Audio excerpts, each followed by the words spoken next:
Article 23 has been gazetted and is now law. State-of-the-art biotech firm hails Hong Kong after making the city its hub.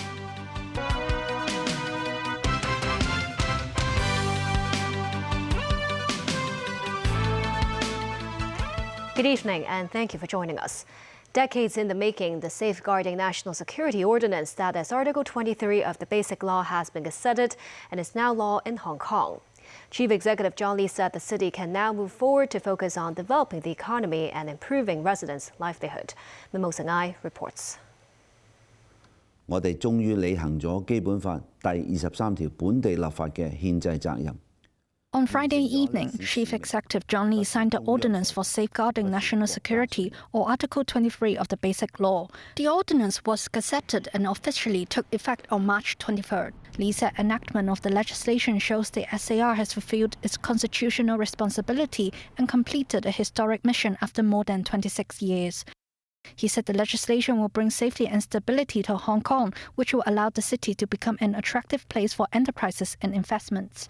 The government will continue to lead Hong Kong in fully focusing on economic development, improving people's livelihoods, and maintaining the long-term prosperity and stability of the city, Lee added. 感謝所有愛國愛港人士。 The CE also thanked lawmakers for their contribution in scrutinizing the bill during the meetings at LegCo. Speaking to the press today, Chief Secretary for Administration Eric Chan said he believed residents will be able to live peacefully and calmly again under the enactment of Ordinance, Hong Kong National Security Law and a reformed electoral system. Chan said authorities will continue to explain the law to foreign countries and organizations in the future. Memos 9, TVB News. Some foreign countries and politicians have criticized Article 23. U.S. Secretary of State Antony Blinken said the law would further undermine the rights and freedoms of people in Hong Kong. The Security Bureau and the Commissioner's Office of the Ministry of Foreign Affairs in Hong Kong hit back at Blinken's remarks. Mimosa Ngai again. As Article 23 of the Basic Law took effect in the city today, U.S. Secretary of State Antony Blinken released a statement expressing concerns. Blinken said the bill will have implications on Hong Kong and U.S. people as well as companies operate there. He said one of the concerns that U.S. shares with other countries is that the HKSAR government could seek to apply the new legislation extraterritoriality and to limit the free speech of U.S. citizens and residents. Blinken also said the legislation undermines the one country, two systems principle and damages the city's reputation as an international business hub. The Commissioner's Office of the Ministry of Foreign Affairs in Hong Kong rejected Blinken's statement. The office said protection of national security is the highest principle of the one country, two systems framework, adding the legislation has the support of the Hong Kong community. The office added the democracy and human rights situation in U.S. are unbearable. It urged America to stop interfering with the internal affairs of Hong Kong and China. Secretary for Security Chris Tan also responded. Tan condemned Blinken's words as being biased. On a radio program, Secretary for Justice Paul Lam said unfriendly countries are attempting to besmirch the enactment of the legislation. Memos 9, TVB News. Financial Secretary Paul Chan rejected some views that suggest foreign businesses are concerned about Article 23. Yesterday, Australia and Taiwan said travel risks to Hong Kong increased with the enactment of Article 23. Speaking on a radio program today, the Financial Secretary said while some countries are putting up a stance at the political level, the reality is that businessmen like to come to Hong Kong to invest, and they are coming continuously in droves. Paul Chan said he believes the city's commercial environment is much better than expected. This week, the latest batch of strategic enterprises signs partnership contracts with the government in a bid to expand their businesses to Hong Kong. It is expected to create investment in the billions for the SAR. Among them is a U.S.-based biotech company established by Chinese tech giant Baidu's founder. We spoke with its co-founder on why the group chose Hong Kong as a hub to grow its global business. Harnessing AI to drive biotech innovation. That's the aim of life science company Biomap. Though established only in 2020, Biomap was founded by big-name tech entrepreneurs Baidu's founder Robin Li and Baidu Venture CEO Liu Wei. It owns the world's first and largest AI language model platform, focusing on the building blocks of life, protein.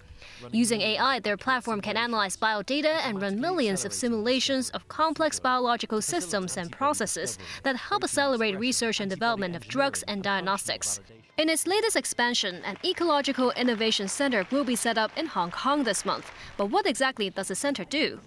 That leverage our expertise in how to building an AI model to integrate, to collaborate with other partners, especially for the academic researchers, and then commercialize it together. And why Hong Kong? Hong Kong is actually not only the bridge of the China mainland and the global. It's for the AI innovation because we have plenty of the world's best AI universities, and also Hong Kong state protection and regulation is widely accepted and recognized by the world. So I think Hong Kong will definitely become a new hub for us to be a really global company, because we cannot be a pure American company or China mainland company. And Hong Kong is shifting its resources to technology innovation. I think it's changing the engine of development. It's a really good signal to, at this time, come to Hong Kong. Despite the increasingly fraught geopolitical tension, the seasoned venture capitalist also said he's not worried about the impact on international biotech collaboration for the common good of humanity. International cooperation in technology is still the mainstream for people's health. Global scientists, global entrepreneurs need to team up together to fight with these problems. So you see, for the last year, there's still increasing number, a huge increasing number of China-oriented biotech drug discoveries licensed out to American markets. There is international tensions, but I still believe that we can find a way to balance that. Liu Wei told us Biomap is also aiming to serve as a practice and training base in Hong Kong to groom both mainland, overseas, and homegrown interdisciplinary talent in artificial intelligence, IT, and biotechnology. In Washington, the White House hit out at Russia and China for their vetoes of a U.S.-sponsored United Nations Security Council resolution supporting an immediate and sustained ceasefire in the Israel-Hamas war in Gaza. National Security Advisor John Kirby said the two nations did it for political reasons. The United States has been criticized for not being tough enough against its ally Israel, whose ongoing military offensive has created a dire humanitarian crisis for the 2.3 million Palestinians in Gaza. More than 32,000 people in Gaza have been killed by Israel. A stumbling block to the U.S. resolution was the phrase determines the imperative of immediate and sustained ceasefire. Critics say this does not demand or call for a stop to the fighting and would allow Israel to continue its campaign. And still ahead, Apple CEO Tim Cook meets Commerce Minister Wang Wentao. And an expo for the future is taking place in the Asia World Expo.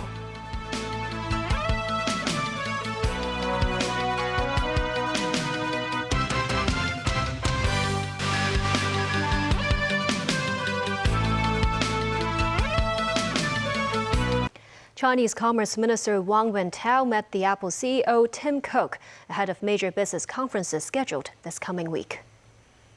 Wang said he hopes Apple can thrive in China's stable market, encouraging them to develop in the country. But sales of iPhones are falling amid competition from Huawei. Cook highlighted the importance of China as a supply chain partner. The meeting came hours after Apple opened its 8th shop in Shanghai as it bids to revitalize interest from the Chinese market. The Jing'an Square branch is the second largest Apple outlet in the world. More than 33,000 people have fled Haiti's capital in a span of nearly 2 weeks as gangs continue to pillage homes and attack state institutions, the UN says. The majority of those displaced have traveled to Haiti's southern region, which is considered more peaceful than Port-au-Prince. Many have also gone to the Dominican Republic. NBC News has the story. Once again, bullets whizzing through the streets of Port-au-Prince as the National Police Force struggles to release Haiti's capital city from the grip of gangs. Bodies left where they fell, next to gas pumps and collapsed wooded platforms. In between the burst of gunfire, people desperately search for their next meal. Sky News' Stuart Ramsey is in Port-au-Prince. Well, I'm in Port-au-Prince, the capital of Haiti. The people here have no idea when gang violence is going to flare, and the whole of the city has been beset with it for days and days now. So much so that people are now building barricades to try and stop the gangs getting through. Many Haitians now face an unbearable choice: venture outside and risk being shot, or stay inside and go hungry. Roughly 1.4 million Haitians are on the verge of famine, according to the UN, and more than 4 million need food. Haitians who have temporarily been allowed to cross into the Dominican Republic are coming to this market to sell oftentimes what little belongings they have to get food, things like eggs, so they can then take it back to their families who are still waiting on the other side in Haiti. Samuel is 18. He tells us he lives in Haiti but comes here to work and take food back to his family. Many innocent people are dying, he says. We do not want violence. We want a free country. Back locally, Hong Kong is hosting major pop cultural festival ComplexCon at the Asia World Expo over the weekend, marking the event's debut outside the U.S. The organizer expects the festival will draw more than 30,000 visitors. It's insane, bro. The energy is crazy. I think everyone's more creative here. So many creative people, and it's really nice to get to talk and see why they created different designs. The Pop Cultural Jamboree kicked off on Friday with concerts and a marketplace featuring more than 100 fashion brands and limited editions of cultural items. Visitors can style themselves virtually. ComplexCon is one of the events sponsored by the Mega Arts and Cultural Events Fund. And that's the news. Thank you for watching.